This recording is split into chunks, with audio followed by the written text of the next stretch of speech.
and I was arrested for something called unlawful assembly.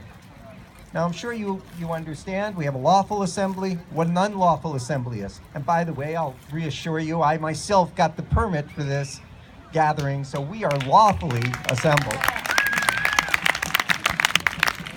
But in California, there is a law.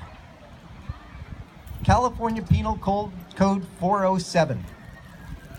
And that code says that when two or more, that means you two, or you two, even two of you up on that hill over there. When two of you are committing a violent, illegal act, that's unlawful assembly. I'm sure we all agree with that.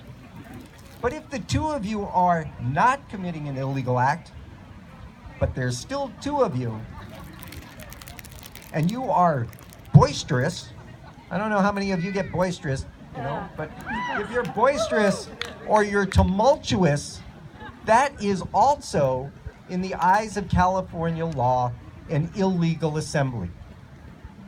So I guess that night I was a bit feisty. But also, when all was said and done, and I was arrested, put down on the ground, handcuffed, went to jail. First time in my 63 years, it wasn't on my bucket list, okay?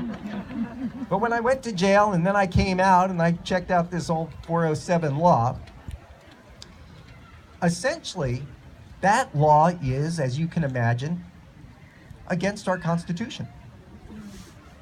I went through 9 hearings over 9 months. I went to a 4-day trial.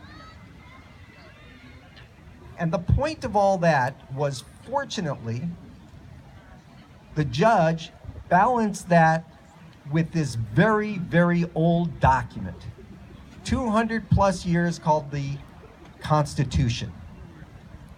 And because he did that, I didn't go, and by the way, that law is a misdemeanor. But there's one other thing in the California law.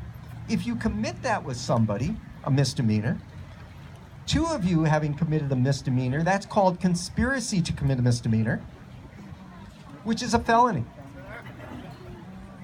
Okay? You see where this is going. And by the time I got to trial, what was actually a citation for trespassing and loitering, and by the way, I loitered, according to testimony, between 2 and 5 seconds. I am a criminal, okay? By the time I got to trial, the buzz was, this was a felony. And at the very last moment, my attorney called to say that the city had made an offer. They would only charge me $50 for a citation and a 3-year probation. Now, believe it or not, the most serious thing that I had heard was that 3-year probation.